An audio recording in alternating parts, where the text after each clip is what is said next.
معروف عالم دین اور پاکستان تحریک انصاف کے رہنما مولانا تنویر الحق تھانوی نے حکومت اور کاروباری حضرات سے اپیل کرتے ہوئے کہا ہے کہ وہ رمضان المبارک کی آمد کے موقع پہ کھانے پینے اور کپڑے جوتے کی قیمتوں میں کمی کر دیں تاکہ غریب لوگ بھی عید اور رمضان کے مہینے کو بہتر انداز میں منا سکیں۔ ان خیالات کا اظہار مولانا تنویر الحق تھانوی نے سچل نیوز کو انٹرویو دیتے ہوئے کیا۔ انہوں نے کہا کہ رمضان المبارک کا مہینہ مسلمانوں کے لیے انتہائی متبرک مہینہ ہے۔ اس عبادتوں کے مہینے میں ہمیں اللہ تعالیٰ سے کرونا جیسی وبا سے نجات کے لیے دعا کرنی چاہیے، اور حکومت نے کرونا کے حوالے سے جو SOPs بتائی ہیں عوام ان پر عمل کریں کیونکہ احتیاط بہت ضروری ہے۔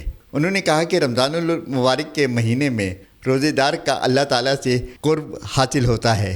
جس طرح علاج کے حوالے سے مختلف موسموں کو اہمیت دی جاتی ہے، رمضان کا مہینہ بھی روحانیت کے سلسلے میں بہت اہم ہے۔ اس مہینے میں ہمیں اپنے نفس پر قابو پانے کی پریکٹس ملتی ہے، ہمیں نفسیاتی خواہش کو دور کرنے کا موقع ملتا ہے۔ ایسے ممتاز سچل نیوز کراچی۔